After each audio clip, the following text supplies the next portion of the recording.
ডিব্ৰুগড়ত টাই আহোম যুৱ পৰিষদৰ ২৯ সংখ্যক কেন্দ্ৰীয় প্ৰতিষ্ঠা দিৱস।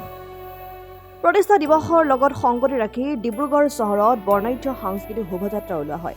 ডিব্ৰুগড় জিলাৰ পুথিভঁৰাল প্ৰেক্ষাগৃহৰ পৰা উলিওৱা এই সাংস্কৃতিক শোভাযাত্ৰাত টাই আহোমৰ কলা সংস্কৃতি প্ৰদৰ্শন কৰাৰ উপৰি অসমৰ খিলঞ্জীয়া ভূমিপুত্ৰ মটক, মিচিং, সোণোৱাল, কছাৰী, সোণখেৰীয়াৰ গীত নৃত্য প্ৰদৰ্শন কৰা হয়।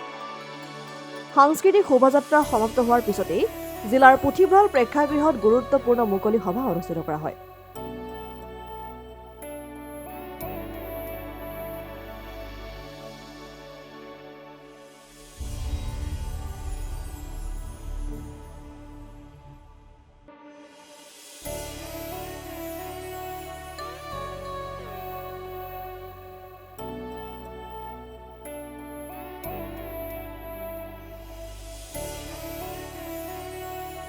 হয়, আজি টাই আহোম যুৱ পৰিষদে ২৯টা বছৰ অতিক্ৰম কৰিছে। সেই গতিকে আমি আজি প্ৰথম কাৰ্যসূচী হিচাপে পতাকা উত্তোলন কৰিলোঁ আৰু তাৰপিছতে আমি মৈদাম দৰ্পণ হ'ল। ইয়াৰ পিছতে আমাৰ মুকলি সভা অনুষ্ঠিত হ'ব।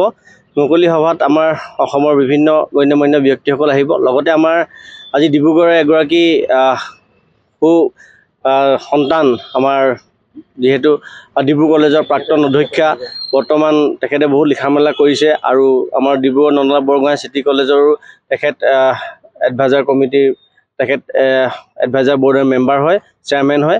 আৰু লগতে আমি এখন আজি স্মৰণিকা উন্মোচন কৰিম। এই স্মৰণিকাখনৰ নাম হ'ল নামতি লাও।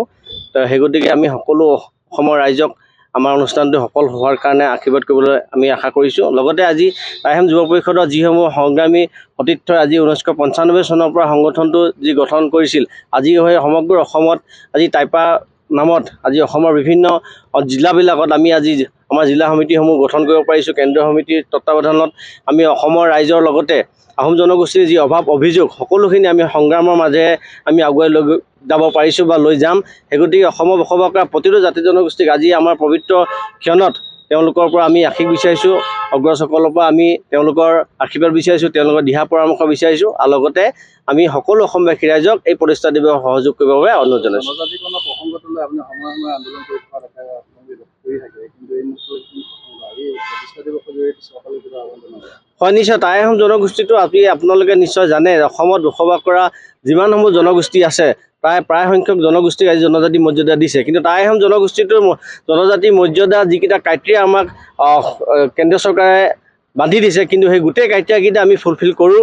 তথাপিতো ৰাজনৈতিকভাৱে জাতিটোক নিষ্ক্ৰিয় কৰি ৰাখিবৰ বাবে তেওঁলোকে জনজাতিকৰণ নাই দিয়া। সেই গতিকে আজি আমাৰ যিখন মুকলি আমাৰ সভা হ'ব, এই সভাতে আজি জনজাতিকৰণৰ বিষয়টো উত্থাপন হ'ব আৰু পৰৱৰ্তী পৰ্যায়ত টাইপাই কেনেধৰণে জনজাতিকৰণৰ ক্ষেত্ৰত আমি আন্দোলনৰ প্ৰক্ৰিয়া আগুৱাই লৈ যাম বা আমাৰ ৰাইজৰ আগত কেনেকৈ আমি আমাৰ দাবী লৈ গুচি যাম, তাৰ কাৰণে আমি যথেষ্ট আলোচনা হ'ব আৰু আমি পৰৱৰ্তী পৰ্যায়ৰ সিদ্ধান্তসমূহ আপোনালোকৰ আগত অৱগত কৰিব পাৰিম।